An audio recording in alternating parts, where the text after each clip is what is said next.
Hello, my dear friends. How are you doing? Hope you are having an amazing day and not having to deal with drama.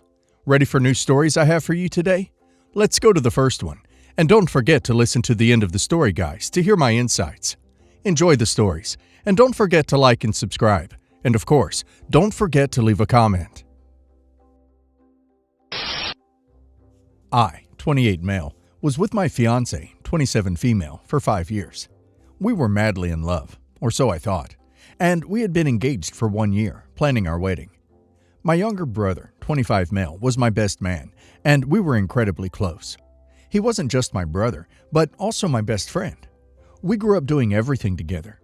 We were inseparable, and I always had his back. Little did I know, he was stabbing me in mine. A few months before our wedding, my fiancée sat me down with tears in her eyes. She confessed that she had been having an affair with my brother and that she was pregnant with his child. She said she had fallen in love with him and wanted to be with him instead. I was devastated. My whole world came crashing down. The woman I loved and my own brother had betrayed me in the worst possible way. I called off the wedding immediately and cut off all contact with both of them. I felt like my heart had been ripped out of my chest. My fiancé moved in with my brother, and they started their life together. I was left to pick up the pieces of my shattered life. When my parents found out, they were shocked and upset. They couldn't believe that my brother could do that to me. At first, they seemed supportive of me and angry with him. They comforted me, expressing their disappointment in my brother's actions. But that didn't last long. When my brother's child was born, my parents decided to be in my brother's family's life because it was their first grandchild. They wanted to be involved in the child's life, and they felt it was important to maintain family ties. I felt utterly betrayed by my parents. How could they support my brother after what he did to me? They tried to justify their actions by saying they needed to be there for their grandchild. But to me, it felt like they were choosing him over me. They would invite me to family events and insist that I come, even though my ex-fiancé and brother would be there with their child. It was just too painful. I decided to go no contact with my parents as well.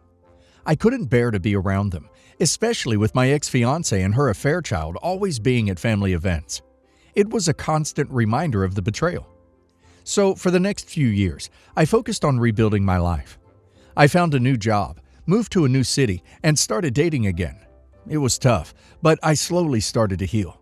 I made new friends and found solace in hobbies and activities that I loved. I immersed myself in work and personal growth. Still, there were moments when the pain would resurface, especially around holiday and family events. I missed the close bond I once had with my family, but the betrayal was too deep to overlook. Then, a few months ago, a horrible tragedy struck. My brother died in a car accident. It was sudden and unexpected. Despite everything, I felt a strange mix of emotions. I was sad for the loss of my brother, angry about the betrayal, and confused about how to feel. I didn't attend the funeral, and it felt strange mourning someone who had hurt me so deeply. A few weeks after my brother's death, my parents showed up at my doorstep. They were distraught and asked if they could come in to talk. I was reluctant, but I let them in. They sat me down and explained that my ex-fiancée was struggling to cope with my brother's death, and that their child, now a toddler, needed a male role model in her life. They said I was the best choice and asked me to step up and be a father to my brother's daughter. I was stunned. I couldn't believe what I was hearing. They wanted me to take on the responsibility of raising the child my brother had with my ex-fiancée. The same brother who betrayed me and ruined my life. I couldn't hold back. I laughed in their faces and told them to leave.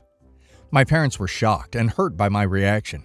They pleaded with me, saying that my niece needed family, that she was an innocent child, and that I was the only one who could step in. But I stood firm. I told them that I couldn't forgive their betrayal, and I certainly couldn't play dad to my ex and brother's affair child. The pain they caused me was too deep, and their request felt like another betrayal and a slap in my face. They tried to reason with me, saying that their granddaughter needed stability and love, and that she shouldn't suffer because of the actions of her parents. They argued that I was the only family she had left, and that stepping up would help heal the family rift. They even tried to guilt-trip me, saying that my brother's last wish was for his daughter to be cared for by someone who truly loved her. How could they ask this of me? They chose to support my brother and his child after they betrayed me. And now they expect me to step in and take his place? It felt like a slap in the face. I can't forgive their betrayal, and I can't bear to be around my ex-fiancé and their child. Their presence would always be a painful reminder of what I lost and the trust that was shattered. So Reddit, am I the a-hole for laughing in my parents' faces when they asked me to step up as a father to my brother's and ex-fiancé's affair child? Update. I wanted to update you guys on the decision I've made regarding my parents' request. It's been incredibly tough, especially when I think about the innocent child caught in the middle of this mess. But I have decided to protect my mental health and emotional well-being. I can't subject myself to more pain and heartbreak, so I decided to keep no contact with my parents and not be in my niece's life. Maybe one day I will be able to open my heart to my parents, but not now. OP's parents have some nerve, asking OP to step up after how horribly OP was betrayed by his closest people, and also how they themselves handled the situation with OP's brother and ex-fiancé. OP doesn't owe them or his niece anything. OP needs to take care of himself and focus on healing. It's tragic what happened to OP's brother, but that doesn't erase what he did to OP. OP's parents need to respect OP's boundaries. And now let's hear the community's opinion. Not the a-hole. They made their bed and now have to lie in it. Your parents chose your brother over you, despite his betrayal. It's unreasonable for them to expect you to fill his shoes now. Stay strong. This is a tough situation, but not the a-hole. Your parents' request is incredibly insensitive, considering everything you've been through. It's not your responsibility to fix their mistakes or pick up the pieces of their lives. Not the a-hole. Your parents' actions and expectations are baffling. They should be more understanding of the pain you're in, instead of asking you to take on such a huge responsibility. Stick to your guns. My ex-wife has majority custody of my daughter, Corrine, 17 female. Corrine only comes to our house every other Monday through Tuesday and weekend. Then she spends the next week completely at my ex-wife's. My stepdaughter, Mackenzie, 20 female, lives full-time at me and my new wife's house. I want to mention that my ex-wife makes almost triple what I make. I'm certainly not poor, and my new wife and I are upper middle class. The point is, my ex-wife and her new husband aren't strapped for cash. Corrine got her driver's license last week, but she's had a car that my ex-wife bought her since she got her permit about a year ago. Before she bought it, my ex-wife wanted me to split the cost of the car with her. I told her no because it was absolutely ridiculous that she would expect me to pay 50% for a car that would come to my house less than a quarter of the time. That's like paying full rent on a house and only being allowed to live in it half of the time. My ex-wife was able to pay for the car on her own anyway. Corrine just got her license, and I was excited because she would be able to drive herself to and from school. However, my ex-wife will not allow Corrine to take her car to our house. I've tried reasoning with my ex-wife because Corrine has her license now, and she shouldn't have to waste time taking the bus on days when she's going to and from houses. My ex-wife is being childish and saying that if I want Corrine to be able to bring her car, then I need to split the gas and insurance with her. I told my ex-wife I'm willing to split the costs for gas, but I should not have to split insurance when she has chosen the insurance company and policy while I did not even get a say in it. A family friend, Lydia, is calling me a hypocrite because I completely bought Mackenzie's car and pay for the insurance and gas. Mackenzie's biological father is a bum. She doesn't have another well-off parent to pay for it like Corrine does, and besides, Corrine's here only a quarter of the time. I told Corrine this, and if she wants me to buy her a car for here, then we can always go back to court and try and get more custody time at my house. Corrine hasn't complained about it anyway. But Lydia says it's not the point, and Corrine will feel replaced if I refuse to split costs with my ex-wife while paying full for Mackenzie. But Corrine has not said anything about feeling replaced or complained over the car arrangement. Besides, Corrine and Mackenzie have treated each other like best friends for a few years now, and I highly doubt that will change over a car that Corrine knows Mackenzie's other bio parent can afford. Am I the a-hole? Yes, the a-hole. The argument that you shouldn't have to pay because the car is only at your house a quarter of the time is the stupidest argument.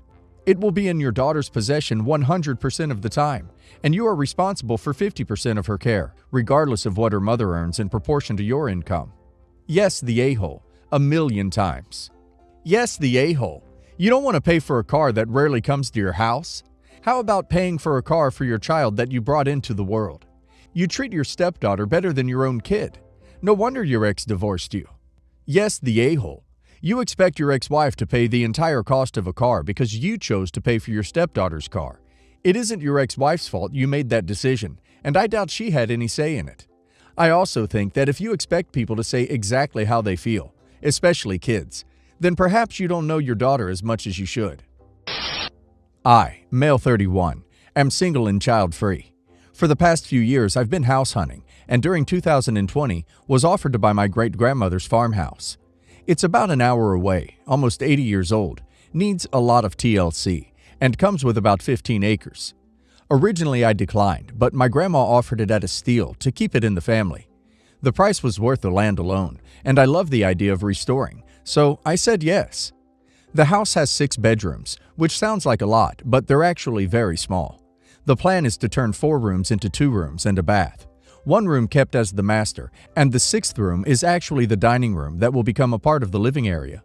The one great thing is the kitchen is huge and has an outdoor extension like mudroom.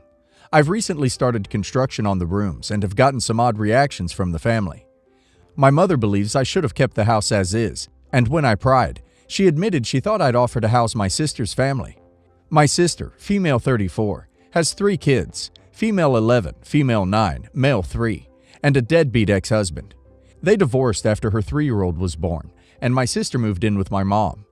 Our parents are divorced, so Dad is not a part of this. My sister's husband moved back to his family's state and only sees the kids a few times a year. The child support is not much because he has a low-paying job. My mom's house is a 3-bedroom. My nieces share a room while my nephew sleeps with his mom. My sister has a job and could rent her own apartment, but wants to save up money instead. My cousin's son, male 15, has started staying as well and sleeps on the couch. His family life is not all that great right now. The house is cramped, but my mother refuses to ask her to leave. They have started making passive-aggressive comments about me being single and alone in such a huge house. When I asked my sister, she also admitted that she expected to at least be offered to live with me. I told her it's an hour away from her job and school. Why would she want to? She then said she would make the drive to work and change the kids' school. I told her I won't have the space, and now it has become a fight. My sister got my great-grandma involved, and now my grandma told me I should let them live with me because the house is family property. Now even my 15-year-old cousin is asking about staying with me. So am I the a-hole? Not the a-hole. One is never responsible for their family situation. You are not obligated, legally or morally, to house your family. Stick to your guns, because if you let them in, they may never leave. And the sister expected OP to at least offer for the sister's family to move in, meaning she also had some wild expectation that with some luck, OP would offer the entire house outright. OP, your sister would take over your house if you let them anywhere near it. Continue with what sounds like really killer renovation plans, and whistle away from your mom and sister when they start up the discussion again. Not the a-hole. Once you bought the house, it was no longer family property. It's your property, and you get to decide who lives there. I've been planning on taking my girlfriend to this restaurant that just opened up near her. So I planned our date to be today. Early that day, my girlfriend suddenly came up to me and said that she invited 3 of her female friends, which I'm not sure why she did that without telling me before. I did not make a big deal out of it, so I was like, okay, can't wait to meet them, I guess. So at about 4:00 p.m., we started to get ready to go to the restaurant, and my girlfriend says that we have to pick up her friends because they don't have a car apparently. So now I'm even more annoyed, but I just kept calm and went with it. We get inside, we got a seat for 5 people. So while we were all sitting, her friends finally acknowledged me and started to talk to me. They were saying that my girlfriend's ex was 6'2", and that I'm only 5'7", and were laughing that I was balding. I started to laugh with them to hide the fact that I was very uncomfortable and was angry. What was really disappointing was that my girlfriend never told them to stop. She laughed with them. So our food finally came and the girls were drinking. So now they were even more obnoxious and were talking loudly. I was getting stares, and I even had a waiter to come to our table and kindly let us know that we were being a little too loud. So at this point, I was very embarrassed. So I was ready to leave at this point, so I got a waiter to bring me 2 checks. I was only paying for me and my girlfriend. Under normal circumstances, I would have paid for all of them. However, I have been disrespected all evening, so I did not feel obligated to. The friends did not like that very much, including my girlfriend. When I said I was only paying for my girlfriend and myself, they basically just started to emasculate me, saying I'm not a real man. They also call me broke. They say other worse things as well. So one of the friends actually paid for the two others and herself. I was very tempted to leave the three girls at the restaurant by themselves, but I did not think it would be right of me to leave three women by themselves alone, so I let them get into the car with me. I was taking all of the girls and my girlfriend back to her apartment because it was closer. So when we got back to her place, my girlfriend then took me into her bedroom and closed the door.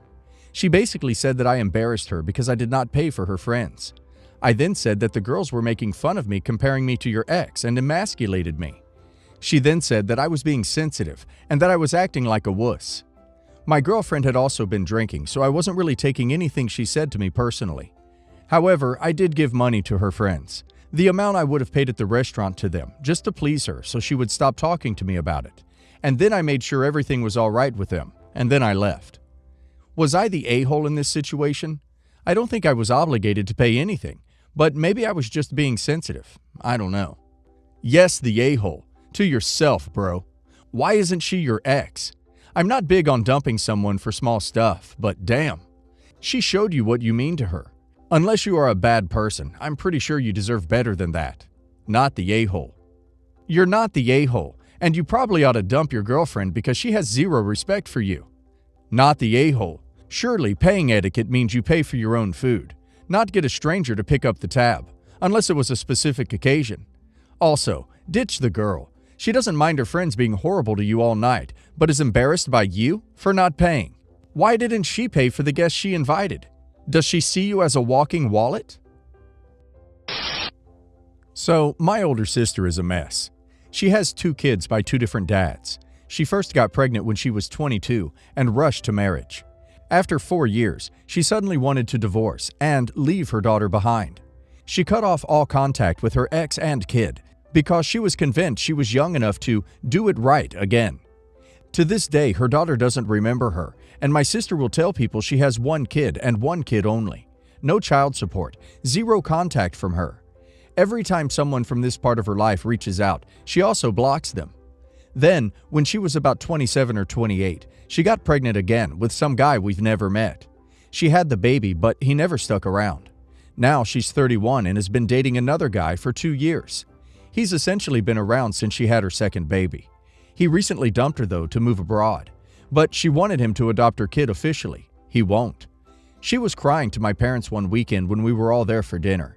She called this particular ex a deadbeat for leaving her and her son, and that he must be a total psychopath to leave them when he's been in her son's life for 2 years, so he should see himself as his dad. The hypocrisy was too much for me at this point, so I called her out as being a deadbeat too, as well as a nasty hypocrite for making all of us pretend like she doesn't have a 9-year-old motherless daughter. My mom was furious because sister's secret daughter is the ultimate no-no topic in our family. My boyfriend was there and he kept squeezing my knee, telling me to calm down. I didn't, and kept launching into my sister until she cried even more. I felt bad, but I don't want to apologize. My parents are forcing me to seek her out, but I feel like nothing I said was wrong necessarily.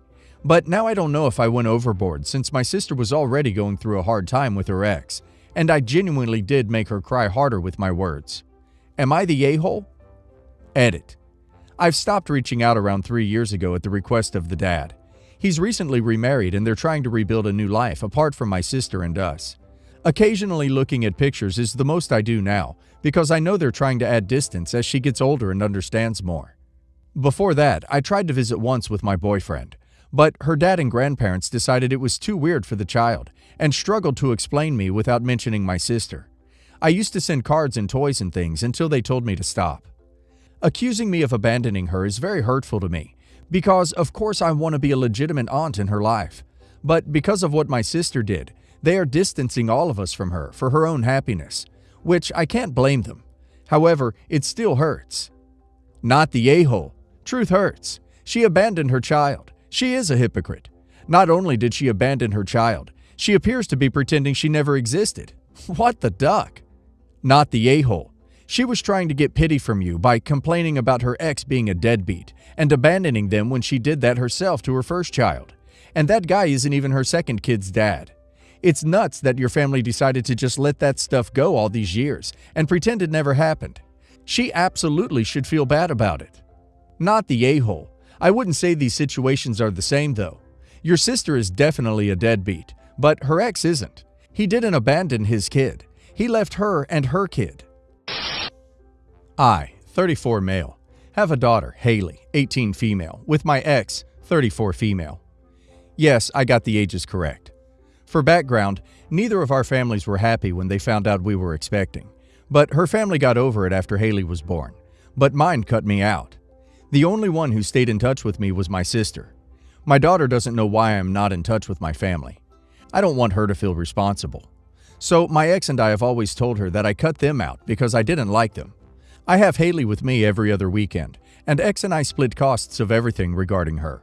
We are on speaking terms, but don't hang out often. Only on Haley's birthday and Thanksgiving every year. I've been seeing my girlfriend, 36 female, for over a year now. She is not a kids person, doesn't want them, but is on good terms with Haley. My daughter will be leaving for college in another month, so she wanted to go shopping for new clothes and things she will need to get set up in her new apartment. She wanted both me and her mother to go with her. Girlfriend wasn't invited. I was happy to, but my girlfriend wasn't. She didn't speak to me, but directly went to Haley and said that Hales was being disrespectful to girlfriend by making me spend a day with my ex. Haley then told my girlfriend that it would be the last time I would have to spend time with my ex, until the next milestone like her wedding or having children, etc. But it only upset girlfriend even further. When Haley told me about this, I was upset and told my girlfriend that if at any point she has a problem with what I do, she is to speak to me and not my kid. 3 days ago, when my daughter, girlfriend, and I were at my place, the topic of college came up. Haley asked me if I would ever consider going to college myself. I said no, and when she asked why, I told her that I felt a little old for it now, and I have a well-paying job, so it isn't necessary. When she asked if I would consider that if I were still 18, my girlfriend literally said, "Of course he would. You do realize that you being born is the reason his family cut him in the first place, right?" Haley got upset, angry, and yelled at my girlfriend about how she just could not be happy that H has a stable life, and then called her some names. I was in too much shock to say anything, so I just asked my girlfriend to leave. I tried speaking to girlfriend the next day, but she said she wouldn't speak to me unless I punished my daughter to make her apologize to my girlfriend. I said no, I wouldn't make my daughter apologize. She hung up on me, and I've been getting texts from girlfriend's brothers calling me an a-hole for letting my daughter treat their sister like that. Haley has been avoiding me and her mom ever since. She leaves early, comes home late, and is eating out. I can't help but blame my girlfriend for that. I know name-calling is bad, but I feel like girlfriend brought that on herself. Am I the a-hole here? Everyone sucks here, except Haley and her mother. You're the a-hole because you haven't dumped your girlfriend. Why would you be with someone who is so disrespectful, insecure, rude, childish, and cruel to your daughter? You also didn't defend your daughter. Yes, the a-hole. She leaves early, comes home late, and is eating out. And I can't help but blame my girlfriend for that. Actually, you should blame yourself. You're the one who lied to your kid in the first place, and you're the one who started a relationship with a jealous, children-hating woman. After what she did, you should have known she would be petty enough to hurt your kid just because. I don't think you're going to see much of your kid from now on. P.S. Can't believe you haven't broken up with the girlfriend. Not the a-hole. Your girlfriend is being really nasty. I've no idea what could have possibly triggered her to be so petty and horrible. My only one recommendation is for you to sit your daughter down and tell her how much you love her, and that it's not her fault your family cut her off, etc., etc., because that crap will stick with her for life. Good luck.